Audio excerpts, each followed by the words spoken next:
When you think about your future, you know what calls to you.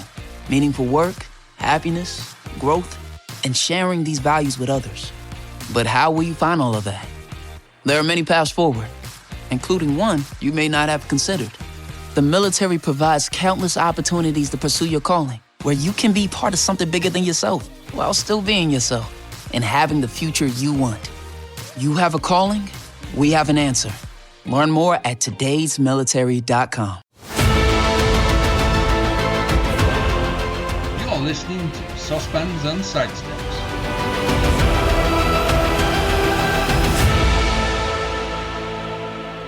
Hello and welcome to this week's edition of the Saucepan and Sidestep podcast. Joining me, Big M, as always, the one and only Mr. Hugh Griffin. Good evening, my friend. How are you?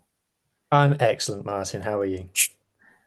I'm very good, surprisingly. I'm very, very good. Been a bit fluey for the last week or so, and Oh, no. seem to be coming on the other side of it. So hopefully that is what it is. But You had a nice Easter, though? yeah, it's always nice with the kids, covering the house in chocolate, bits here and everywhere, the other half screaming. Well, it must "What are cost a you doing?" fortune with 5 kids having to do an Easter egg hunt. Well, it's not that bad, really. When you look at the age gaps, it's only the youngest 3 that we really need to do anything for. But The oldest are too cool for school, are they? Not searching for Easter eggs. What am I? yeah, my boy's 11 and he's he's autistic, so it's a fine balance to when he wants to do something or when he doesn't want to, when he's too young for something or too old for something, you know what I mean? And then the eldest is 16 in a couple of months, which is scary enough in itself. But yeah, the missus was actually panicking. I think it was on Friday. We haven't got enough eggs. Please get them out of the car, because we keep them in the back of the car. We got essentially a van. I pulled them all out, and they had 9 eggs each. We were like, shit. Where have these all come from? 45 eggs. That's a lot of eggs. That's without families as well. So there's been an extra few creeping in over the last day. Me and the missus, because we've been together obviously a long time, and our parents weren't quite sure when to stop buying us Easter eggs. So it got to we were 27 and we had 3 Easter eggs each, and we're like, that's right. Can we please stop buying? Very, gratefully and thankfully, respectfully, we aren't going to eat all this chocolate. Yeah, so I mean, we've managed to get it down to a bit more sensible this year. Obviously, a bit different for you guys. I think there's a line you cross, when the grandkids start becoming involved. I think once they probably hit 3, you're like, okay, we're buying chocolate for the little ones now, not you anymore. But yeah, we still do get the occasional egg, which I'm not going to refuse, especially if it's a Mars branded one. Love a Mars. Well, you start getting egg. When you're an adult, you start getting posh chocolate.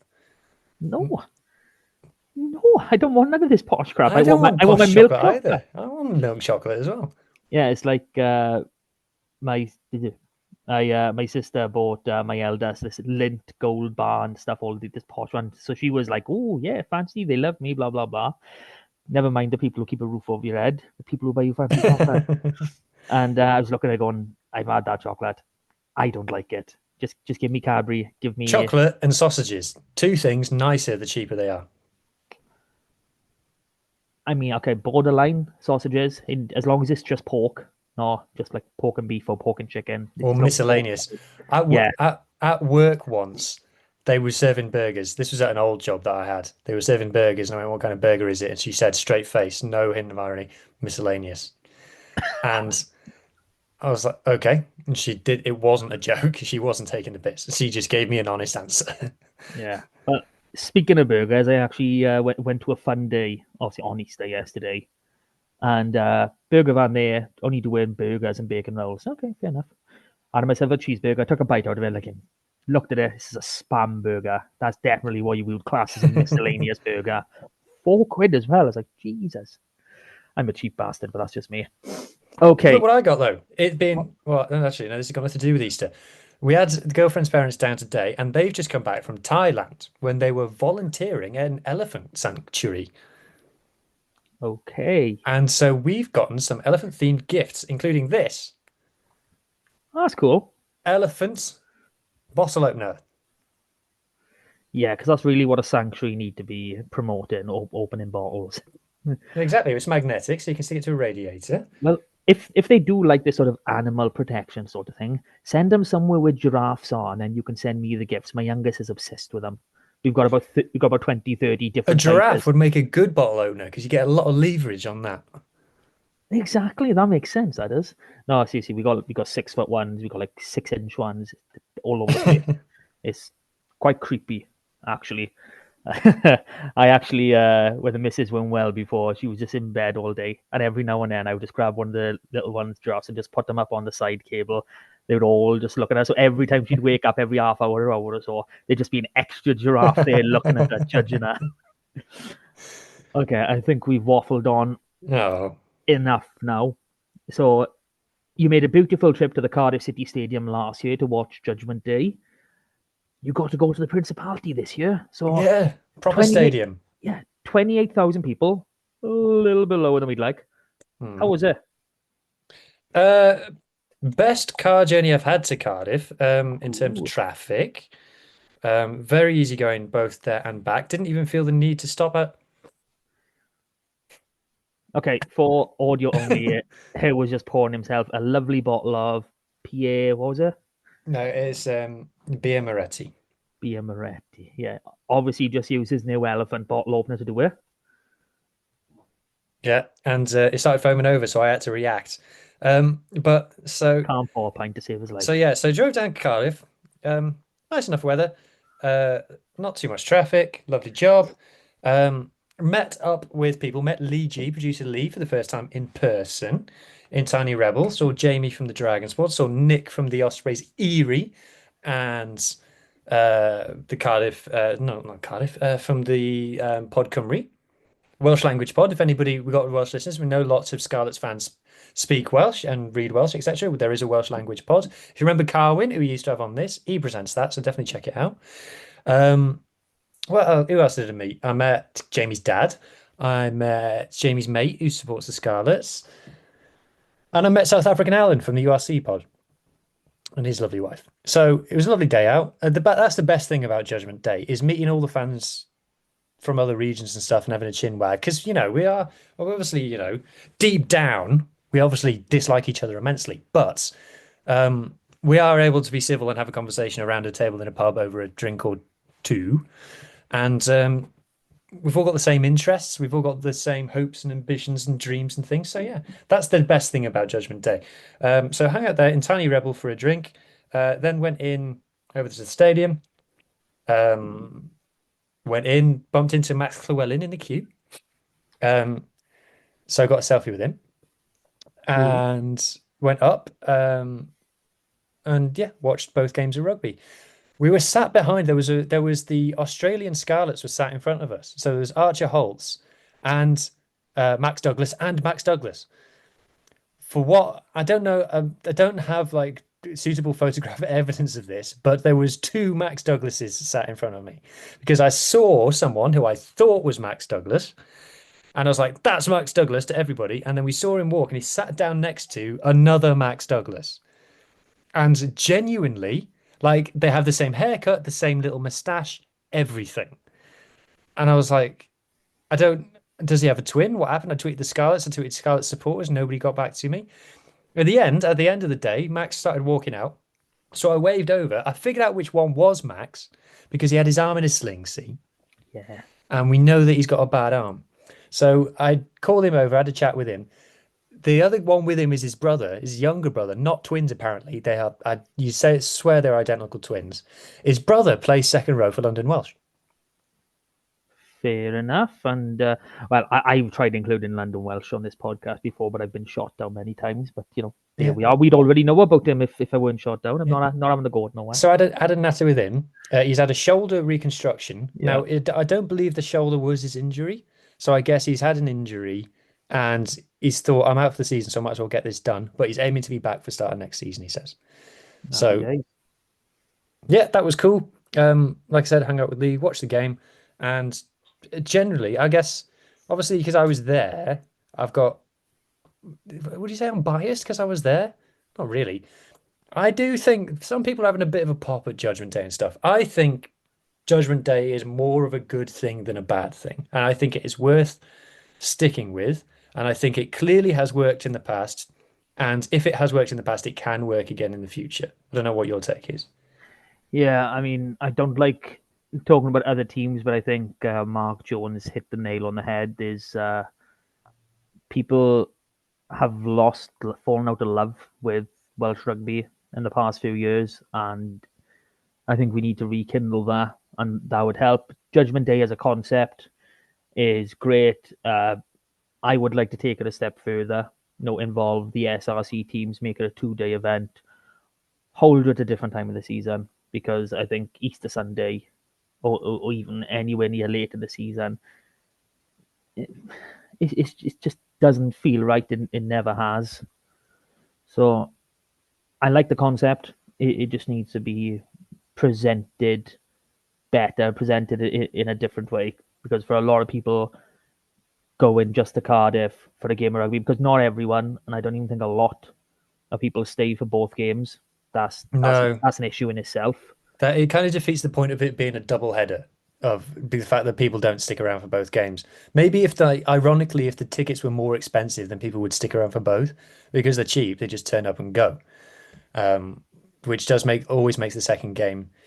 Let's be honest. Oh, this is the other thing about Judgment Day is how like someone has to give up a home game, right? So Yeah, Ospreys versus Cardiff was technically an Ospreys home game. So yeah, they've got Ospreys like post protectors around the posts, and like the tannoy bloke is going, "Come on, Ospreys," and all that and stuff. I'm like, mate, we're in Cardiff. We're actually in Cardiff. Like, it's ridiculous. Imagine explaining to an alien who just landed. He goes, "Where am I?" You go, "You're in Cardiff, but." And he goes, "Why is that bloke acting like it's an Ospreys home game then?" And you have to go, "Reasons. We all have to pretend that we're in Swansea, but we're not. We're in Cardiff." Just forget that. Let's just acknowledge it's a Cardiff home game and a neutral venue for everybody else. Drives me up the wall always pretending that we're not in Cardiff. yeah. I mean, do you think there's a case for possibly making it a URC thing and having an extra round, which is a derby round in the national stadium of each country? So obviously, I know Scotland and Italy would only have the one game, but obviously have two games of the Irish provinces in. I swear the Irish did that once, but Caelan tells me no. But I swear they did it once. I mean, I can't think of a time, and I'm 100% sure that the South Africans haven't done it. South Africans is a bit different though, because their country's massive. But yeah, So like for all the Welsh to go to Cardiff or even all of the Irish to go to Dublin, really, is not a big deal. But if you want everyone in South Africa to go to Cape Town or Pretoria, that's a bit of a tougher sell.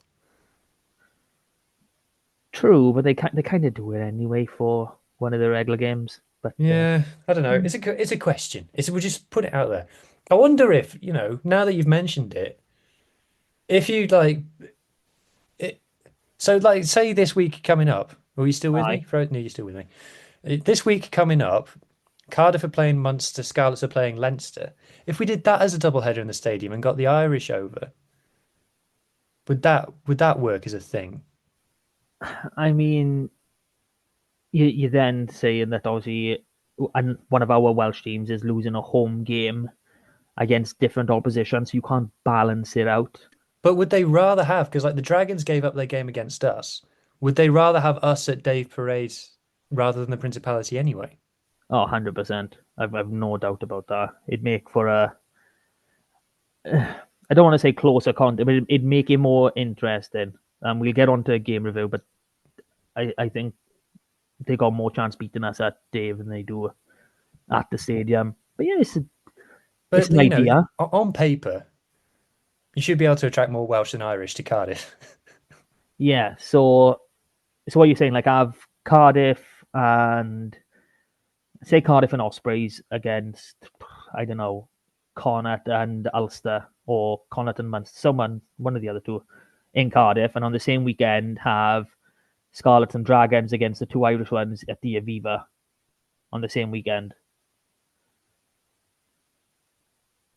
You might be onto something there. That's interesting. I just don't. Yeah, I think the Irish would probably say, "Can we have the South Africans, please?" They would always say, "Can we have the South Africans?" Because that's what works for them. Yeah. Okay, so Oh, we've done almost 15 minutes. I think it's time to go on to the actual rugby now. So you were there live, so obviously you've got two different takes on this. Oh, so what was it like watching live? So obviously watching live on TV, not in the ground. It was it wasn't great, but it wasn't totally bad either. Did you feel that in the ground? Did it appear that way too? So, but firstly, I want to say someone I forgot to mention a second ago was Gav from Dragon's Lair. I also sat in front of me with his boy all game as well. He's great to talk to. I loved meeting him in person and having a chat with him. Um, and his dad's all right as well. But it wasn't a great first half, was it? And look, we'd all been there to see Ospreys Cardiff, which was a game that you didn't really know what was going to happen, and it was quite exciting. There was a fair few tries and stuff. This game, kind of, you've seen one match already. I would say that the majority of fans that only stuck around for one game stuck around for the first game, so there was noticeably fewer people in the ground for the second one. And look, it should have been not a non-contest, but it should have been a routine win for the Scarlets. And we made such a meal of it in that first half. It wasn't a good first half performance by any means. It took us all 10 minutes of them being down a man. In fact, I think they went back to 15 by the time we went over the try line. Yeah. And like genuinely, when we scored our first try, when Henry Thomas, or His Majesty Henry Thomas, as BBC have referred to him, HM Thomas, when he scored, genuinely, like Scarlets fans were sarcastically clapping. It was like, well done, nice one. You took your time about it. Um, and then obviously, we managed to get ourselves into a bit of a hole, 21 points to 7 down at one point. But then I think as soon as Hepburn got his try, I think it was all, yeah, we got this. And we turned it on in the second half. We started playing some nicer stuff. We'll get into the nitty gritty of it in a second. But yeah, once Hepburn got his try, it was like, okay, no, we'll see this one out now. But as a game, it wasn't that. I'm not going to sit here and tell anybody that it was an all-time classic. I think the referee had a bit of a struggle. I think it wasn't necessarily the decisions that were the issue, it was the communication of them. There was genuinely, we were sat up in the stands going, and I know you haven't got like ref mic or anything, so you can't hear what she's saying, but it was kind of, her arm was going up and everyone was going, don't know what that's for. Even sometimes she'd like blow the whistle and the players would stop, but she'd delay putting her arm out, so you just didn't know what happened. Yeah, fair enough. The ref didn't seem to have the greatest day for either side. I mean, I was up in arms in the first few minutes. There was a couple of strips on the floor. One went back to TMO, but it was just a trend on both sides of the ball. I mean, even that first yellow card, I thought it was Tain Basham, the one on the floor, not Dylan Kelleher. I can't remember his second last name now, but yeah, it's a hard one really to gauge because we always seem to get into a dogfight more than anything with the Dragons. And I don't mean this disrespectfully to the Dragons, but they've lost every game bar one, and they did bring us down to their level, which is something we've spoken about for years. Jamie WhatsApped me that, to be fair. Like, we brought you down to our level. Yeah. And look, by the time Henry had gone over, that could have probably been our bonus point try. That's the sort of dominance we showed in that opening 20 minutes. I mean, you can forgive a couple because, obviously a little knock on, where Cowdo picked the ball up and whoever was placing his hand was still firmly on top. What I can't forgive is Sam Lowsey's attempt at a try. I mean, how many times have we seen over the past couple of years Sam or Villa taking a ball from the ruck with one foot in front and being pulled back? It's happened way too many times now, boys. It can't be happening anymore. And I think that is a moment that not changed the game, but made it a bit harder for ourselves. We thought, oh, we could have got ourselves by ear now. We've kind of messed this one up. Okay, we got to be more accurate next time. A bit more pressure on themselves when they didn't need to, and that just kept forcing the knock-ons, the little bad decisions that kept us back really more than anything. But yeah, I mean, one thing I can honestly say went well is the scrum. I said beforehand the game that I thought Henry should have a field day playing against Dylan. He's been playing SRC rugby this season. That was something that Gav said as well, as he was worried about their front row. Yeah. And to be fair, even with Rodri Jones on, we just mullered them. And it's something that I know you've spoken about in a scrum video for HG Rugby. If you haven't already listened to it or got in contact with it, go on. Give him a follow, give him a subscribe. He needs it. Is we have a tendency, and I like to think this is a tendency to scrimmage legally and straight. And this is I think we're about restarting the game, aren't we? Rather than trying to win penalties, is our kind of the way we're leaning. Yeah, that's our usual rhetoric. And not today, obviously on Saturday was slightly different because we really went after them, especially on their own ball, because I think the stats only say we won one of their scrums when we won fairly a few. Obviously, they were on the back foot a lot. Hepburn, he has come on so much in the last couple of months. And I'm saying this as if he's a youngster in his first season or two. But from where he was at the start of the season to where he is now scrimmaging wise, he's a completely different player. He's found form, he's found confidence, and he's just happy doing it. There was a bit of a struggle with him and Latu in terms of binding. I think the way Latu was, he was sort of binding a bit low, trying to be a bit of a nuisance with Hepburn on his arm. And I can understand why he was doing it, because Hepburn obviously had the upper hand from the get-go. So he tried to make some sort of concessions to make life a bit easier for himself. And I think that's one of the reasons why he went off in the first half and Coleman came on so early. But end of the day, we went into this game needing 5 points. We got 5 points. Performance wasn't the greatest. This is something we've been said all season. We're not consistent. That is a massive bugbear we have to sort out, because if we were being consistent at even 85, 90%, we'd comfortably be sitting second in the table. And I've no doubt about that in my mind, looking at the games we've lost, the manner in which we lost the point margin. This is definitely a what-if season for us. Like, I'm not saying we would have won the league in the end, but we would have had a damn good chance. But yeah, if we talk about some of the tries we scored, a bit of a jump from my last statement. What are we thinking about Vaya's try? Because I know a few people have commented on his large step. Because I'm not saying the word that other people are trying to associate with that. Yeah. Let's see if I can bring it up Vaya. Here we go. Right. He's inevitable, is Vaya Fafita. I think inevitable. He's like, as an edge forward, I think if you're a defending winger, opposition winger, I need to be careful because this is a Premier Sports clip. I might need to find it on S4C. Premier Sports are known for a copyright strike. With vamping. You know any knock jokes? I don't know. I really can't think off the top of my head. You put me under pressure here. I can't do it. All right, go. Okay, it's fine. We'll sort it. Right, here we go. So, share the screen. Share the screen. So, Tommy Rog, by the way, awesome. I was going to talk about him later. I'll talk about him now. Will you pause? I'm trying to press the pause button by you. There we go. Right. Oh, for God, crying out loud, man. How hard is it to play a clip? Very, apparently. Very, I know. Oh, we need Pringle back. He'd sort it out in a minute. Right, okay. So, what was I even on about? Right, Tommy Rog, because it starts off with Tommy Rog taking the tap and go, doesn't it?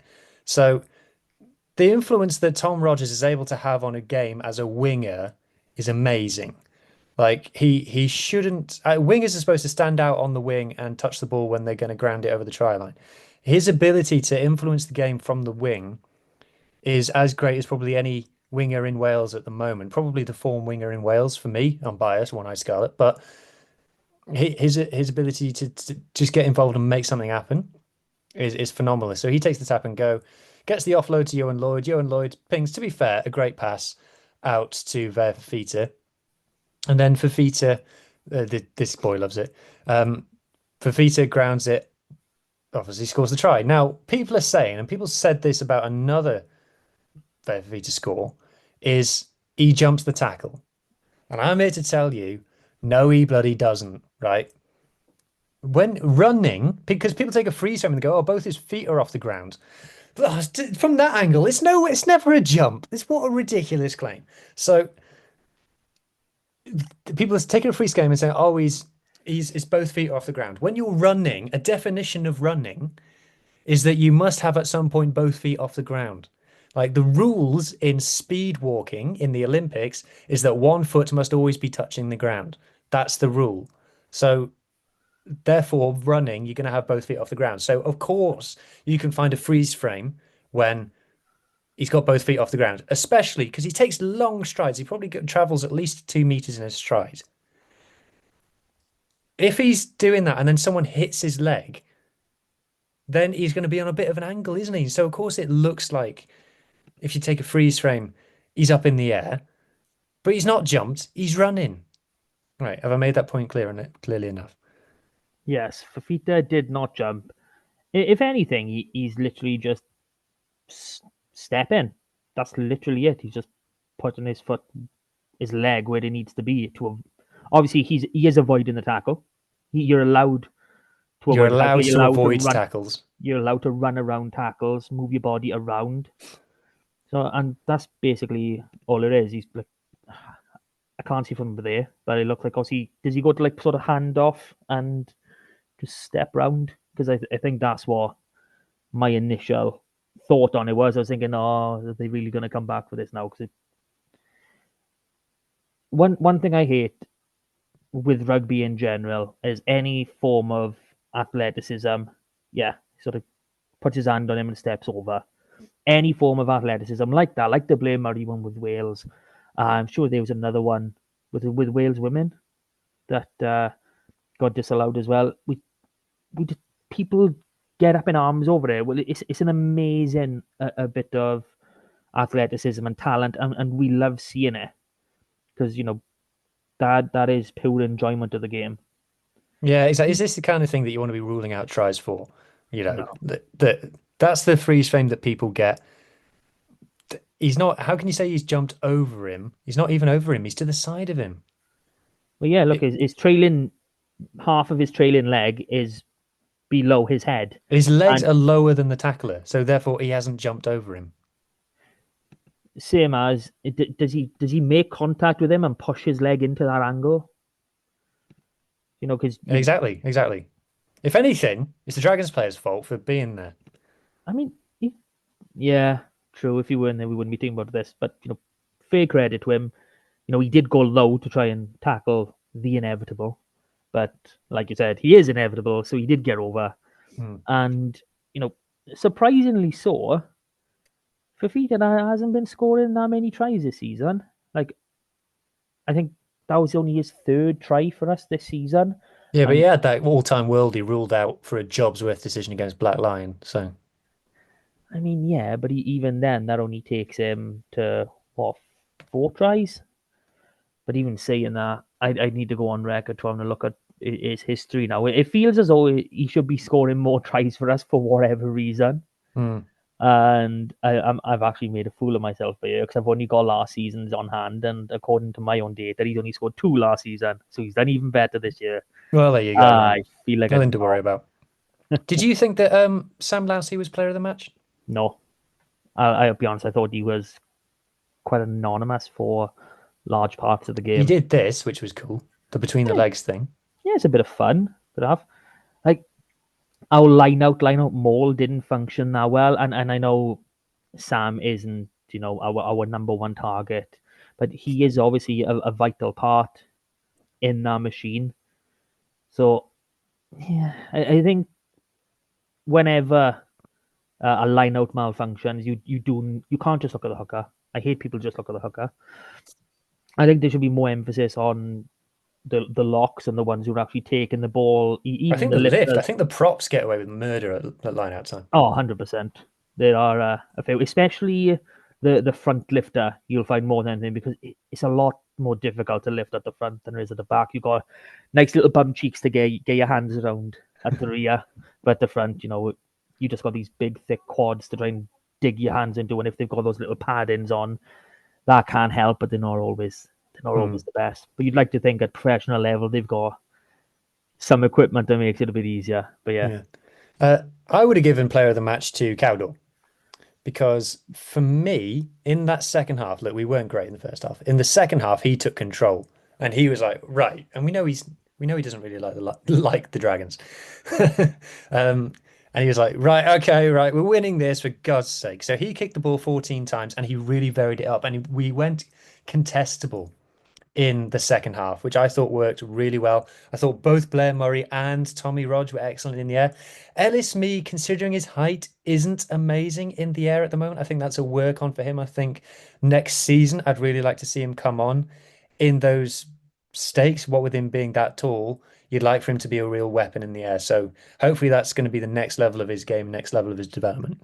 But I thought Cowdell just taking command, kicking the leather off it, and just directing it, saying we're going to win this. One thing that we've added in the last 5 games, which we didn't have at the start of the year, was the dinks over the top, particularly for someone like Max Page to follow. We'll talk about it a bit later in the preview for the Leinster game, but we haven't really evolved very much across the season at all. But that is one thing that we have added, which is working for us at the moment.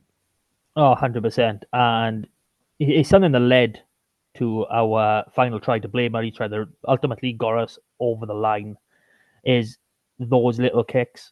You know, we were constantly putting the ball in behind. There was a bit of a superlative crossfield kick earlier in the game, which I don't want to talk about, but I just have. But 100%, this is what I like to see from us. Usually it'd be from a 10, but obviously when you got someone of Cowdell's ability to kick them, why not use 9? I'm saying use it at 10 because we're over here in Britain. If you were in France, you're used to kicking off 9. But yeah, you know, having that sort of varied kicking game, the chips in behind, the grubbers, the crossfields, the spirals. I love seeing that. And it's great to see us trying to implement it. And yeah, people can say there was an element of luck to this try with obviously the Dragons player sort of fumbling it.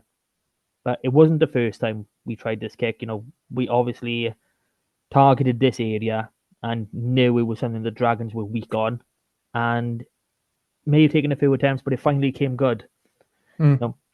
And even at that point, I didn't see the timestamp, but it was like, was it 60 something, maybe 70?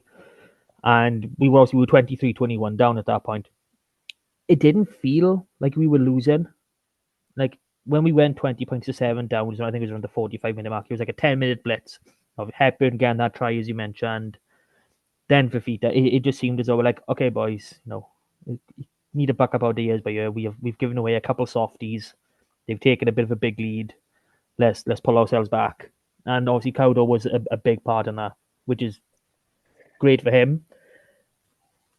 But is it really great for us overall? Because if we're relying on him so much now, I mean, there's a lot of speculation on whether or not he's going to be here next season. And then with our reluctance to use any other 9 for more than a handful of minutes, it's a tough question. And a question that needs to be asked. And it's a bit like that, you know, it's amazing, like I said, how much of an influence that Tommy Rodgers has on the team, Blair Murray as well. So on the one hand, like when those players are back and they perform, you can kind of go, oh, I can see why Dwayne is so reluctant to play anyone other than them. But on the other hand, you're like with Cowdell, for example, if he's so important to have on at the end of the game, then start a different 9 and bring Cowdell on 42 minutes if you have to. So, yeah.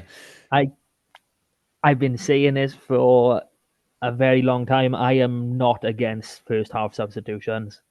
If it means you finish the game with your best players, and you know if your intention is to finish your game with your best players, and those bench players, they do. I don't want to say weaken the team because obviously it makes him seem like lesser players, but obviously it brings that standard down.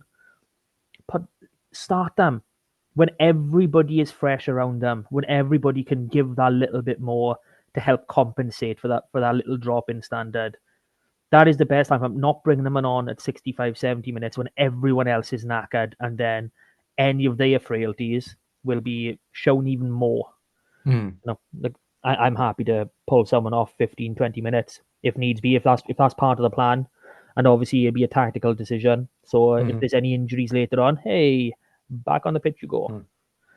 But yeah, Legitimately, like, I think in terms of winning the game, I think our quality showed through. We showed that we had with the better team with better players. We started playing with a bit more shape as well. You know, our well-loved Eddie pulls it back out to in lines, someone close to Johan to the wide areas. And so I think we made Tommy Rodge made a break and made us about 30, 40 meters off one of them as well. So like I said, not reinventing the wheel, but in the second half, we just got back to being us. I do want to mention Johan Lloyd, 5 from 5 off the tee, and I think there was a good 3 or 4 touchline kicks from that. So that deserves a shout out. Still the URC top point scorer. His kicking off the tee is not an issue. And I think probably Cardiff, in fact, yeah, Cardiff fans have been replying to us on social saying, look, if he can do that for us, then he's worth the money already. yeah, but obviously you've got to mar that with the fact of his ability to run the game at 10, which has obviously always been his issue for Just us play him at here. fullback and then it's not a problem. Yeah, but they seem to have this fascination with Winnet, and yeah, I'm thinking of trying to make Cardiff a better team here. So this is quite an unusual one for me to be thinking about. But yeah. Bugger it. Signed Jack Lloyd from Newport. I have the 2 Lloyd boys there. I mean, he's been playing well for Newport. I'll give you my my 2 other highlights of the game, which happened at the end of either half. At the end of the first half, it was into overtime, and I think the Dragons had the ball, and then they lost it in their own half, and then we attacked, and then we knocked it on in their half, and they started playing again. And Gav in front, and it gets to about 43 minutes on the clock, and Gav in front of me just stands up and goes, "For the love of God, kick it out!" And about 20 people all around us burst into laughter. So that was class. And then at the very end of the game, the way the game ended, we won a penalty. And I think there was 78 minutes, 30 seconds on the clock. And obviously, a shot clock, it lasts 60 seconds. So we win a penalty on 78 minutes, 30 seconds. And then the boys just stand around for a bit. And then Amy goes, "Captain, what do you want to do?" And Josh is like, "What?" And Amy's like, "What do you want, Captain? What do you want to do? What's your option?" And Josh goes, "Ooh, well, let me see now. Let me see by here. I can kick to the corner. Don't want to do that. We can opt for a scrum. No, we can tap and go, maybe. No, maybe not. I'll tell you what, we'll take a shot at goal, please. I'll have a shot at goal, please, Amy." And then by the time he's asked for the shot at goal, it's 79:05. And Johan Lloyd just has to not be short and the game's over. Just nice one, Josh. That's what I call captaincy. Yeah, it is a bit of fun. Someone we haven't mentioned who had not a great game, but he had he had a good game, especially against his opposite number, who people were kind of hyping up a little bit before the game, is Eddie James. And he's become more than just dependable. It seems everything that he does is of standard, of quality. Like every time he goes into contact, okay, I know there was an early knock on where there was, I can't remember where it was stripped to. I'm going to say it was stripped cleanly. I'm not going to say otherwise. But every time he carries that ball, he is, we know he's that threat, but he seems to be more commanding in it as well. Like he's making yards against multiple tacklers. He's just doing his job fine, even when he's not part of the play. Like I know we have Blaine Murray coming at 10 and things like that. His presence is building and it's causing problems. Him just being stood on the pitch, which is absolutely amazing for us. Yeah, and I think what impresses me when you watch him is how often he gets the ball from a standing start and still makes ground. He gets the ball stood still and then he throws a little bit of footwork and he goes forward. And look, I'm not saying he makes 10 meters from a standing start, but he makes a good couple every single time. I've never seen him lose. It's a big statement, but I think it might be true. I'm not sure I've ever seen him lose a collision. That is a statement. Are we including defensive collisions in that? No, only ball in hand. Attacking. I've never seen him lose an attacking collision. Even when the bloke tackling him is running towards him and he stood still. I'm pretty sure I saw one of those collisions when we played Ospreys earlier in the season, and it was quite a hilarious finish. I'm pretty sure you sent that to me as well. But yeah, I like Eddie. when we bring Costello back now from his little collarbone injury, be good to get him running onto the ball more than just standing still. Yeah, we have a couple of balls more out in front of him than behind. Shout out Scott Williams, though, obviously Scarlet's legend. What did you think of him? Because he was, look, let's be honest, by the time he left us, we were like, this guy doesn't get into our 23. Yeah. I mean, it was the same. Obviously, we still had John Fox at that time. And it was rumours around the place that, fitness and pace, obviously pace when you're older goes anyway. But, they were two big concerns. And I think a lot of people realised that. But him turning out for Pontypool, he's obviously done more than a job because he's gone into the Dragon setup now. And I know there was a few injuries. I mean, I'm not saying, that Scott walks in as they start in 12 or anything like that. But there were some extenuating circumstances as to how he got onto the field in the first place. But when he's on there, again, very similar to what I just said about Eddie, he's so assured of himself. And why wouldn't he be after playing professionally for over a decade? All them Cats of Wales. I mean, a different generation away from Jamie Roberts, away from Hadley Parks. Scott Williams is near enough a generational talent because that's how good he was in his prime. And you could play him 12 or 13, which, again, it's a skill that seems to be lost on a lot of players nowadays. They're very... Obviously, we like players who are specialised, but they specialise in, again, it's like saying, I can only play blindside flanker, I can't play open side. It's like saying I can only play inside centre, I can't play outside centre. Obviously different roles, different responsibilities in certain aspects. But that was something I always loved about Scott, is that he would just slot in perfect, because he was perfect in that centre combination during our championship season. If Hadley was out, I'll go in at 12. If Foxy was out, I'll just play 13. He had so much talent. Obviously, a few injury-ravaged years over the border didn't help his career. But yeah, I love Scott. I will always love Scott. I do think if he was born 10 years later or 10 years earlier, he would be a player that is in that bracket of one of the best centres we've ever had. But because he was in such a time where our talents were through the roof, were pretty a Lions series when that, not Lions series, a Lions series. What was it? What if Player of this series against the All Blacks in New Zealand. when you got that, and then like he's come through. We've had what, Regan King, John Fox, and Hadley Parks, and then obviously he's thinking, right, Hadley Parks is gone, John Fox is towards the end of his career, and then bloody Eddie James and Joe Roberts come along, and then Max Page is coming through the under-20s as well. He's thinking, hey, what's going on by here, man? Like can't I catch a break? Can't I just be the best centre at the Scarlets for 10 minutes? And like you say, he's just been unlucky. But he did score one of my favourite Scarlets tries of all time against La Rochelle. No? Oh yeah, Wales, I was thinking then. Just oh no, he scored my favourite Wales try of all time against England in 2012. Yeah. It's easy for people to forget or not understand how good of a player Scott was in his prime and still is. I mean, I'm sure he could come on and do a job for any one of us, any one of the regions. Hell, he could probably come in and do a job for Wales if needs be. I know that's probably stretching it a bit. It's a bit of a stretch. But he has that much. It is exactly the same as how I feel with Eddie James now. I can see all that talent in him. I just want him to use it and be allowed to use it. But yeah, good to see Scott. Let him finish out the season. Whatever happens in pre-season and going into next year happens. And if he stays with Pontypool, if he gets a full-time contract with Dragons, then happy days either way. Like if he wants to come back to Newcastle Emlyn, I know they're going down to the Championship. You get to play with his brother again. So that might be nice for him. But, yeah, why not?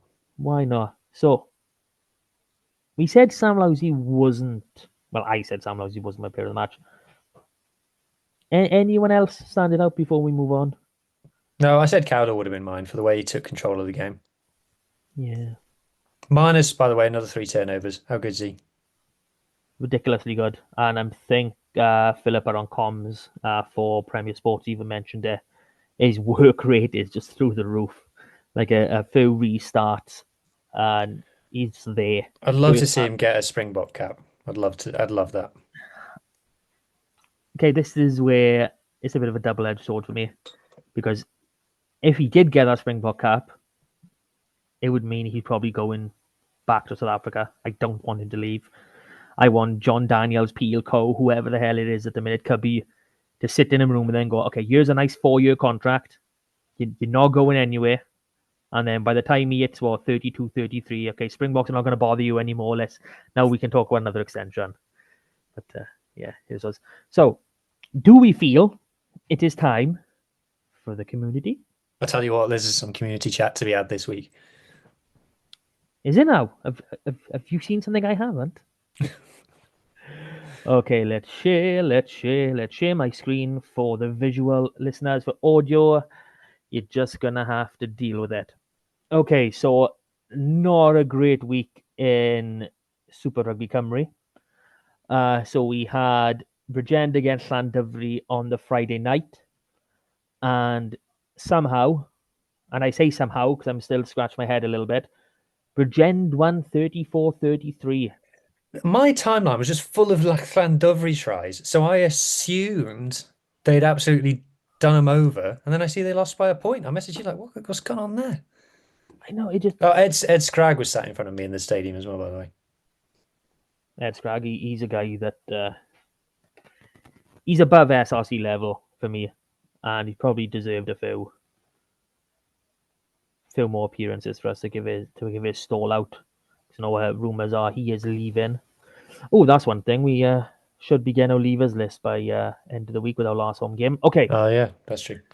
Back to SRC. Yeah, obviously this game was on SPED Rec. We were able to watch it. I don't know how Llandovery lost this game.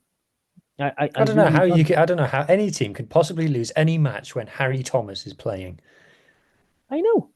Harry Thomas was he was actually at the ground as well in his scarlet skier, so I believe that means he is now firmly our third option at hooker, because Sean Evans turned out for Quins, which we'll get onto in a minute. So if we just talk about the boys who we had on show, we had Harry Thomas, the aforementioned Man of Steel, Morgan Jones, Ed Scragg, Tommy Lewis, and Jack Davis, all in the starting 15, and then we had the loose head prop young Tom Phillips on the bench. Now, try scorers, Harry Thomas, obviously he has a try because he's just that good. Tommy Lewis bagged a brace, but not only did he bag a brace, he also grabbed 2 try assists as well. So not a bad day for him. And Jack Davis got a monumental 80-meter. If you haven't seen this try assists, man, he's taking the piss. He just goes, I fancy we're going to score a try here, and he just runs. It's basically the whole rest of the pitch. By the way, I think Tommy Lewis as well assisted one of his own tries. I think he makes a line break, passes to a guy. The guy stood still. Tommy Lewis runs around to stand the other side of him. The guy gives him the ball back, and he scores. I think that technically counts as assisting your own try. Hat trick of try assists. I mean, he wasn't the last one to touch the ball before he received it. If he threw the ball over it and just run around, that would have been made for one hell of a try assist. But yeah, great game for Tommy Lewis. I think all our boys are showing up well. Jack Davis, I spoke about him start of the season before Ellis Me was obviously Ellis Me and did what he has done this year. I thought we would have seen a lot more Jack, and I don't know how I feel going forward because our back three is stacked. Tommy Rodge, Blair Murray, Ellis Me, Tommy Lewis, and Jack Davis, and they probably have 5 core ones. I know Steph Evans is in there as well. I don't know how much longer he'll be with us, but he's in the twilight years, especially as a winger. So yeah, all in all, back three is looking good for us. On to our next game in Super Rugby Cymru. We had Carmarthen Quins hosting Newport. Quins had a bit of an upturn in form. I think they had won 2 of the last 3 games, but Newport come into town when they Newport have really hit some form as well. Yeah. I do have to say, they beat Ebbw Vale 40 points to 14 previous week. So that's wow, that's a cracking win for them. So Quins did go down 21-56. Someone I mentioned for Newport earlier, Jack Lloyd, 8 from 8 conversions. He doesn't mind kicking, just like his brother. So, yeah, tough day at the office for Quins. It does mean it puts them into the wildcard playoffs. So we'll come on to that in a minute. What does that mean, wildcard playoffs? So basically, the top 6 in the league have qualified for quarterfinals. So, and then 7 through 10, they have a wildcard playoff to see who fills up the last 2 places in those quarterfinal playoffs. Right. Come on, Quins, you got this one. Up to RGC. It's going to be a hard day, but they can do it. So yeah, boys involved in this one, we had Callum Woolley, Ellis Payne, Keanu Evans, and Sean Evans all starting. I mean, only fixtures this week because of this now is that wildcard player. So Llandudno get a week off, lucky them. Carmarthen are going up to RGC on the Saturday. The other wildcard playoffs on Thursday night. Esbred Rec Live, Bridgend Swansea. That'll be a great one if you want to watch something on Thursday night. It's a difficult one for Quins because going up to RGC is never easy. The 2 games they've played this season have gone to the home side. 29-24 RGC's favour, 29-21 Carmarthen Quins' favour, which was quite recently. So, yeah, there's a couple of players that Quins could do with, which I don't think are going to be playing. Charlie Titcombe is one of them. Tom Phillips, their captain, is another who we haven't seen him since November. He's out for a good while. Yori Badham as well, he's out for the season. So there's a lot of players that are missing. Ocean Williams, our Scarlet under 18, who was on duty for Wales 19s for the past couple of weeks. Obviously, this last weekend was a week off. But again, he's a player that can come back in. We'd have an all Scarlet back row. If that was the case, that'd be pretty good. I wouldn't mind seeing that. But yeah, we want Quins to win. We obviously want him to do a trip to Cardiff or Ebbw Vale would be the prize for whoever wins this one. So if they're going to have any chance in this playoffs, and not many people are putting their money on them, I do have to make that very clear. It doesn't get any easier from this point. So we now go into the Premiership. We had a midweek game where Llangennech went to Newbridge and won 31 points to 19. Well done, Llangennech. Into the Saturday now, and Llangennech again, 36-20 winners over Ystrad Rhondda. Beautiful. So, where Llangennech are in the table, Ystrad is a good comparative team. So to get a solid victory at home like that, well done, guys. And same goes for this one. Narberth 29, Cross Keys 17. Like you yourself, you watched Cross Keys when they went up to Newcastle Emlyn. We watched them. Team. We watched them in the cup final against Pontypridd. Got a bit of a batter in. So basically, what we're saying is Narberth are good enough to get to the cup final. That's what I'm taking from this one. Agree. And Newcastle Emlyn did travel to Pontypridd, the winners of that cup final, and they lost 48-7. There's no disrespect losing by a large number. Is it patronising to say that that's not that bad? It's not that bad. You lose to Pontypridd or Merthyr primarily in this league. If you get a thumping from them, especially at Sardis or at the Wern, you just brush it off. It happens. They just are that much better than everyone. And then Neath, a little bit behind them, and then it's everyone else. So it's not that bad. It really isn't that bad. To get a try against Ponty at Sardis for these teams, for a lot of these teams, is job well done.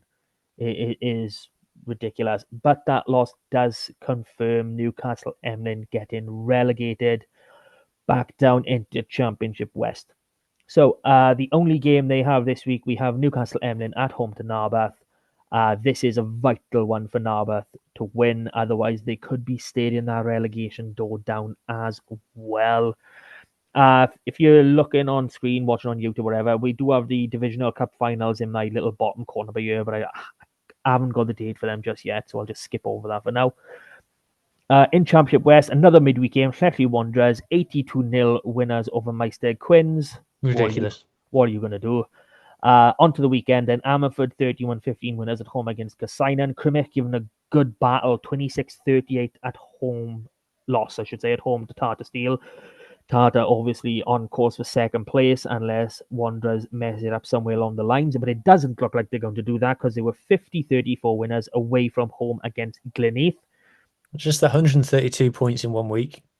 Just 132 points in 1 week. What do you say? Only game this week now, we've got Llanelli Wanderers at home against Ammanford. These last two leagues are odd number leagues, so a team gets a bye. Llangennech get a bye in the Premiership and Crymych get a bye in this one. One West, the season is officially over after Barryport won 41-35 away to Felinfol, and One Island won 34-12 at home to Hendy. So the champions are Aberystwyth. They are going up on their own, and the relegated teams are two we didn't want here anyway, Pontedilais and Pencloud. I'm sure Pringle's not going to like that. No, he's not going to like that. But, Bont got a chance of winning some Kira more games Bevans, this season. Pontedilais. Yeah. I'll be honest. I know the way they've drawn the boundaries for the regions, but there's just the other side of Calms. There's so many teams that are basically ours. Everyone living there always supported us anyway. Bont is one. You've got Gosainan. There's so many places like, where did James Ratty's dad live? I can't remember now. Is that Pencloud? No. I want to say Pencloud was what came to my head. It begins with a P, definitely. Yeah, but yeah, I think boundaries might need to be redrawn as long as we can keep excluding Lacha, because no one likes Lacha. Just draw a circle around Lacha, and then Okay, in 2 West Central, Bryn Aman 25-23 winners at home against Abercrave, promoted Abercrave. I have to add how important that is. Fixtures for this week, they are at home against Hoylecow. Hoylecow, I believe, are champions of this league now as well. So I've done a little bit different by here because Bryn Aman is the only team we really care about in this league. So champions, not Bryn Aman with a sad face. Relegated, not Bryn Aman with a happy face. So I'm happy with that. Job done, Bryn Aman. Job done. If the way they played, I think, is like mid-November onwards. If they just played that way for the first 6 weeks of the season, they'd be promoted. They'd be going up, possibly even as champions. They've got such a good side that I think is worthy of at least one West. I'm hoping that maybe they'll swap because I want Bryn Aman over in the Western leagues. Just makes my life a lot easier. But, there we go. Okay, over into 2 West. Milford Haven against Carmarthen Athletic was postponed. I've been lazy again this week. I haven't looked at the reason why. My apologies. And then Nantgaredig winning 31-24 at home against Fishguard. So champions of this league, we have Lampeter Town. Well done, Lampeter. Promoted alongside them, we have Larne and the relegated Milford Haven. Maybe not being able to get enough players for that final match against Carmarthen. Kind of hard to play for something when you're already relegated, you know what I mean? So 3 West, Cardigan won 66-3 at home to Ponteberem. To Croyce, 61-5 winners at home against Am United, confirming the title. Championship to Croyce. Woo, woo, woo. They tagged us on Twitter as well. Congratulations, boys. Loved it. Yeah, I'll talk about that in a minute. But the game that everyone wanted to see was Tumble Aberaeron. It was winner takes all. Winner gets promoted. And the final score, 31-33 in Aberaeron's favour. They go up. Oh, that was... When the Shonod Harris's Aberaeron. When the leagues spout out the fixtures the way they do, and you get one like this, where it is literally down to one game, whether it's championship, whether it's relegation, promotion, wherever, it just intensifies everything. And to finish 2 points, a penalty kick, you love seeing it. You can just imagine being at that ground and feeling that drama all the way through. Just amazing. Okay, so few fixtures left to be played in this league. So we got one on Friday night. We got Am United at home against Cardigan. Champions to Croyce are not at home. They're travelling to Ponteberem. But if you can't get to the park on Saturday, to Croyce, clubhouse is open from 3:03. And they're having a celebration barbecue with free food between 6 and 8. So, you got nothing better to do. Head on down. What? Sorry, say that again. Free Yeah. food. Yeah, the poster says free food. When was the last time you went anywhere and you got free food? Well, I mean, I think they class it as free food when you pay for like a free bar and stuff. You know what I mean? Oh, wedding. No, you got to give a gift. Oh, go to your parents. There we go. That's how you do it. But yeah, the barbecue was from 6 till 8. They said it's free food there. It might only be your first one. I haven't confirmed all of the rules, but if you can't get to the park, it's a 5:15 kickoff for Scarlet Leinster. I've just realised because it's gone dark here in real time, I look a bit like a Bond villain now. Oh, I'm gonna have to look at you now. Okay, let's keep on going. And then on 3rd of May, we have Haverfordwest against Llangadog, champions this league, the Ticroys, promoted Aberaeron. 3 teams relegated, only know 2 of them as it stands, Kev Nathan and Ponteberem. A bit of a bad one for the Gwendryth region. So, for West A, Neyland 36-19 winners at home against St David's. Narberth Athletic winning 19-15 away to Pembroke. I haven't middled that result. It's annoyed me a bit. 1 game left to play in this league. Narberth Athletic away to Llanybudder. It was postponed, I think, last week. I don't know when that will be played. So champions of this league, Neyland and promoted Narberth Athletic into 4 Westby. And again, another promotion decider, Trimsaran 6, Furnace 5. Proper rugby. There's a bit of pro de deux about that. It is. That is just. Can I quickly, ridiculous. it's got nothing to do with this. Can I very quickly tell you my Biarritz promotion story? Oh, crack on. It's not my story, but it's the story of. So Biarritz were in the Pro de Deux. Biarritz chaotic club. Everything that happens down there is a story. But so Biarritz in the Pro de Deux, they play the access game against Bayonne. That's Now, if you look right? at Biarritz and Bayonne on a map, you think that's the same place. They're very close in the Basque region of France. These two have beef. So a couple of years previous, the owner of Biarritz had tried to merge Biarritz with Bayonne, and it was stopped by fan protests. Now, and they dislike it. So in Biarritz, they've got Biarritz de Basque on signs, which means Biarritz of the Basque region, basically, in France. And when Bayonne go to Biarritz, they graffiti the signs to say Biarritz pas de Basque, as in Biarritz are not Basque. Like the beef runs deep, right? I think it's 5 kilometers between the two places. So anyway, Biarritz are in the access game, which is the playoff between the second top Pro de Deux team and the second bottom top 14 team. They play each other. It's 6-6 at full time. Oh. It goes to extra time.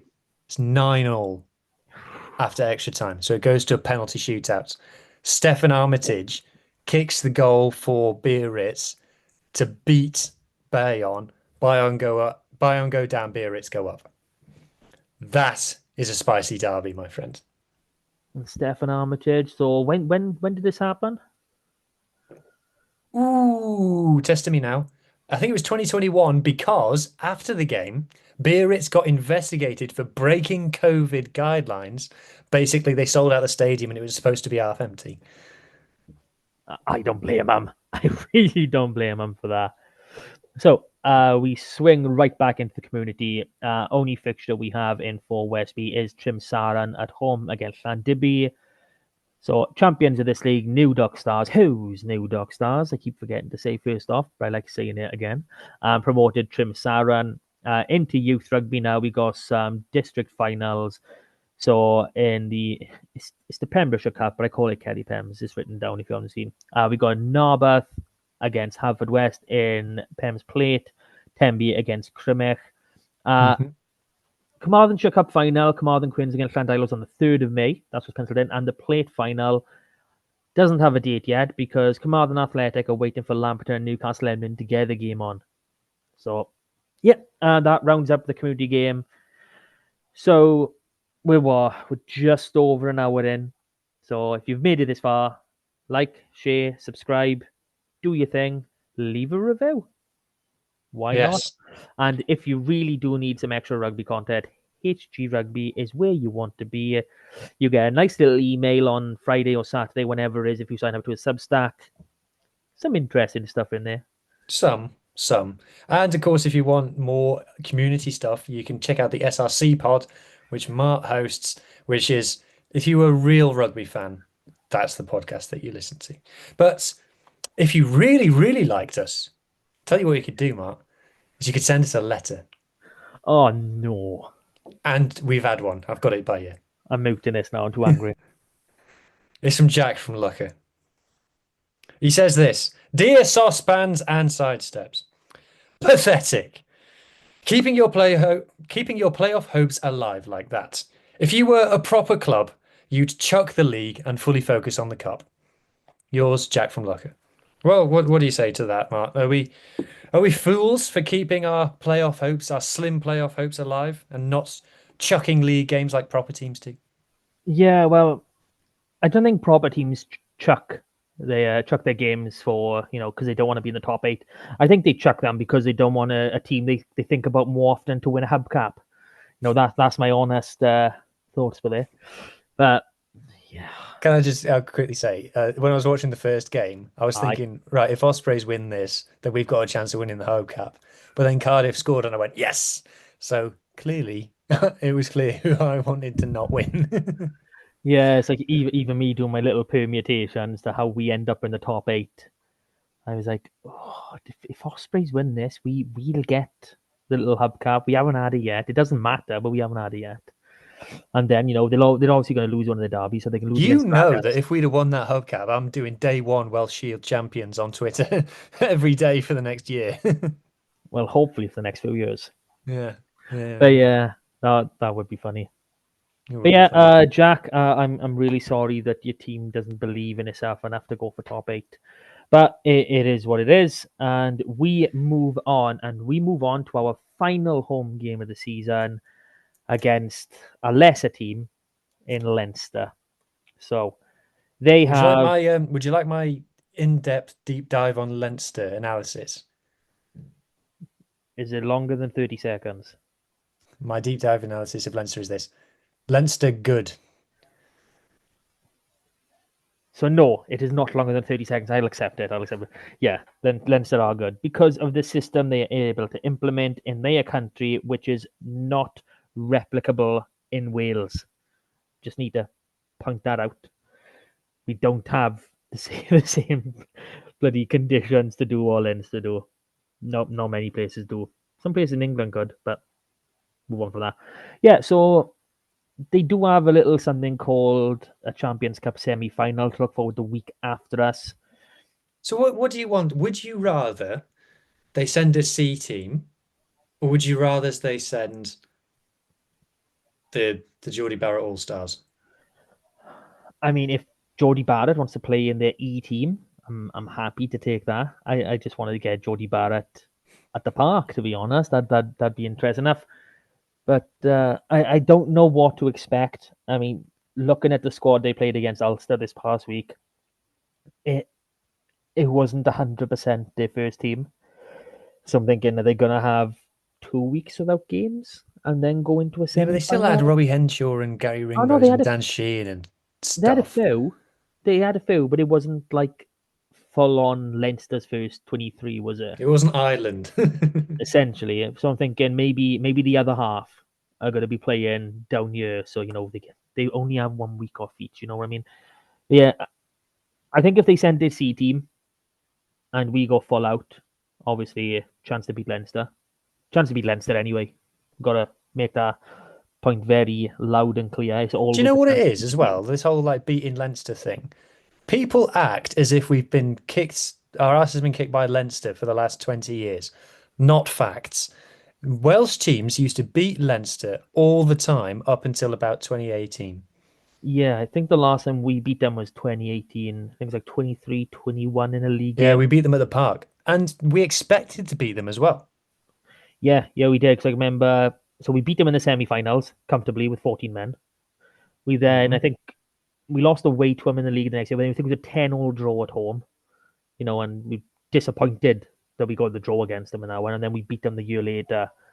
And obviously, since then, Wayne Pivac less, Brad Moore less. We haven't been quite the same. But yeah, they're a machine. Like I just spoke a little bit about the system they've got. It's able to produce dozens of rugby players year on year, and it's hard to fight. But I believe when we do have our best 23 on our field, if we play to our utmost and to our game plan and no mistakes happen, I believe we can win. We need to have the same mindset of when we've played the Bulls.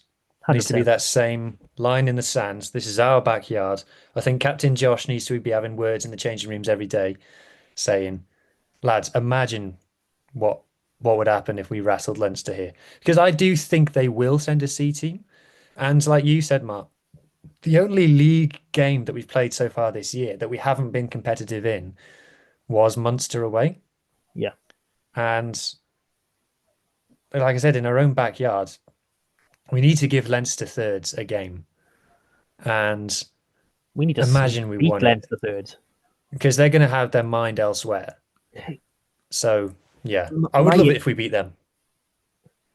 I've heard those words before. My worry is we view this game like we viewed the Leinster game last year, and we rotate and keep all the boys. I can't see us doing that because it's our last game at the park. No, I know, but I'm thinking maybe it's just a case of we start a few boys and having the front liners on the like us. Even before, I'm going back before the European games. I was looking at our fixtures and going, Leinster. I'd like to see, Tits get a tit start. I'd like to see Harry Thomas get some game time. I'm looking at the boys that really need minutes for us again. Yeah, this is a game they're probably going to do it in, just because of they're probably not going to back themselves to win. Thinking if I'm thinking full strength Leinster or at least semi full strength Leinster coming down at that point. And obviously, the weeks have evolved. You've gone well, anger banger. There's few things are slotting into place for you. They're not going to be coming fully loaded. I'd be very surprised if they did come fully loaded. But even Mark, then, what's the point of being a one-eyed Scarlet if you're not going to pick us to beat Leinster? exactly. But nah. Oof. Do we want to change anything? I think the only thing that would change is if people came back from injury at this point. So we already know Maximus Costy isn't on the coming bench. back. I mean, if he comes through an intense contact training session, I'd start him. I really would. Tall order. It is, but same, Johnny Williams, Kemsey Mathias, both boys exactly the same. If they're fit, they're back in the 23 at a minimum. It's just so noticeable how different we are with Costello running things as compared to Lloyd. And this is no disrespect to Lloyd, but Sam Costello, oh my God. His stock has gone up since he's been injured. It has. It kind of felt like at times that maybe a year ago, we were the only people on this pod, we were the only people saying Sam's amazing. And then since he's been injured, it's just gone more and more and more. And now everyone's going, Jesus, we need Sam back. Well, I think the thing is, last season we were crap. Arguably worse in our history. I'm saying worse in our history. I'm definitely worse in regional history. Probably worse in Cleffley RFC history included. I'd go with that. Well, I don't know about Cleffley RFC, but I'd say definitely since I've been watching, Regional. last season was the worst we've been. So, Johan Lloyd's not going to stick out as an average 10 then when we're playing that badly anyway. But this year, our performances have been better. We do have a consistency issue and getting ourselves up to that level more and for full 80s. So where Sam has been gone, and we're like, well, we normally play better than this. And Johan Lloyd does stand out as someone that's not really doing the job that we expect or we need them to do to follow game come. Because don't get me wrong, even when Johan Lloyd starts at 10 and Sam Costello's on the bench, we have our game plan to suit that. But our game plan always involves Sam Costello some way. And when he's not available, it takes a hit so badly, whether he's seeing out games or he's instructing them from the start. He's what, 23, 24 years old? And he is such a talented player. He is such a good player. And, when you do consider that he is 20, just turned 24, back in January, And when you're saying that, if you look at our senior academy contracts go until the year you turn 23. So this season is his first season out of senior academy age. And realistically, he's the best Welsh 10, the best available Welsh 10. I will go to that. I just love Sam Costello. Me too. He's a brilliant player. So, predictions. What do we think? It's going to be tight no matter what team turns up. I would love for Jody Barrett to turn up at the park. That is on my wish list, especially this season. But, Well, he's unlikely to do it a different season unless we arrange a friendly against the Hurricanes. Well, I don't know. Maybe Or we play the All Blacks. maybe someone does something dodgy with the Principality roof and they have to move a Wales game to the park or whatever. Oh, that was the thing. They had that stickmen thing as the entertainment between the games. What was that? It's this it's like this act called the stickmen, and they play like basically they press play on a playlist and then they pretend like they're making the playlist happen by hitting drums. And the whole point of it is it's a light show. They've got like neon stuff around them, which makes them look like a Oh stick. no! But guess what? The The roof of roof. the stadium weren't working. So it was broad daylight and the light show was non-existent. That is poor. That is wow. Haven't they got a way to manually close it? I mean, come What, on. like a rope, you mean? If it works, it works.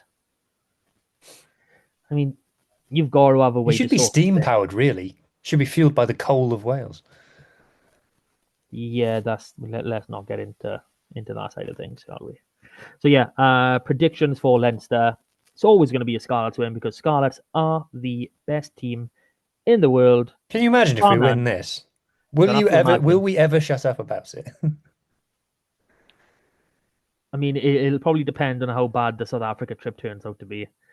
But in terms of home games, no, we're not going to. That's the thing that I'm worried about now. While. We've got in the league, we've got a positive 28 goal difference, points difference. With playing Leinster in a trip to South Africa, that could turn negative. There's a world in which that turns negative. Mind you seen how crap the Lions are? We got to beat them. Oh, no. This is what I've been arguing myself now because I've had us down to beat them to get us into the top 8. That is and one more win of these last 3. Not that I don't back us to beat Leinster, of course. But I was thinking how bad they were. Like literally, I've watched like the 10-minute highlights on Premier Sports. I was like, oh my god, how bad are they? Surely this is going to be like a massive smack to them, and they're not going to be this poor again, and they're going to just go all out and win the rest of the games. And I'm like, oh, I don't know what to think. I don't know whether or not they're going to get worse or they're going to get better. And I'm racking my head like, how do we get top 8? Even though that would probably mean a trip up to the Aviva. But yeah. Yeah, but then we'd be in the Champions Cup. That's the main reason I want top 8. Oh shit! Yeah, I forgot about that. I completely forgot about that. Isn't there anyone in the what's it called? Just Edinburgh. Connacht not in anymore. They No. Racing when Edinburgh. Do Edinburgh have a chance of that? I mean, they're playing better. They're playing better. Okay, then top 8 does do it. Okay, bugger it. I don't care if we have to go to Leinster and beat them in their own park again. We'll do it with 14 men again. Yeah. I'll tell you, we'll play Steph Evans. Right, here's the plan. Pay attention. We'll get Leinster away in the first knockout round. Play Steph Evans. Steph Evans goes high shot on Caelan Doris. One of them knocks him out, gets red carded, send him off, we'll beat him with 14 men again. There you go. It's my 3-step plan. Step 1, get into the playoffs. Step 2, Steph Evans gets sent off. Step 3, win the game. I mean, to be fair, it's not hard, is it? It's not rocket science. No, it's not rocket science. We've got a plan. It's a simple plan. We just have to, apply it and get it done. But to be fair, there's also not a world where we don't finish 7th, and that would mean a trip to Glasgow. That wouldn't be too bad. I wouldn't mind that. So, yeah, I mean, I know I'm probably being very one-eyed and delusional with some of my results per year, hoping Zebra get another win or two to keep other teams out. But yeah, I'm silently Scarlets by hoping 2, Mark. that's an unrealistic scoreline. We're never going to win by 2. I'm saying this to jinx it. Go on, Scarlets by 8. We're going to deny them the bonus point. Oh, deny them a losing bonus point. Yes. That's it. All right then, but I think that brings us to the end, unless you do have any other business to attend to. He Not is me. shaking his head. He has said, not me. That means we are done. So again, thank you everyone very much for listening. We hope you've enjoyed, or if you don't enjoy this sort of thing and just listen for the tears. Yeah, if you don't enjoy it, but you've gotten this far, you must be an Ospreys fan. Can't say stuff like that, but it's not okay. I'm going to get messages about this now. You know that, right? Yeah. It's true, though, isn't it? Maybe. I'm not saying yes or no. Okay, if you've enjoyed, like, share, subscribe. Thank you so much for listening. We do this for you, not just to have a ramble to ourselves to make us seem a bit more important. Yeah, shout out to all the people who came up on Judgment Day and said hello to me, by the way. Made my day. Who wants to be famous? If you haven't taken anything from her endless plugs of HG Rugby and his trips to the big stadiums, he doesn't like coming to little grounds. I should say that. The look I just got. Oh my gosh. Okay. Thank you to who. We will do this all again next week. Possibly have Pringle back with us after the Leinster game, after a resounding victory over Leinster. But until then, thank you very much.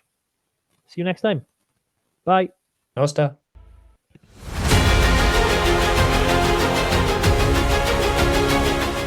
That was Saucepans and Sidesteps.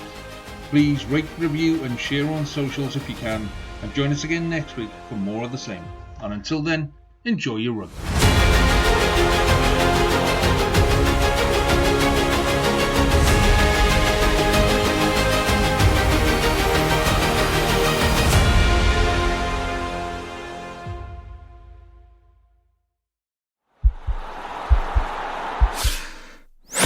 This podcast is part of the Sports Social Podcast Network.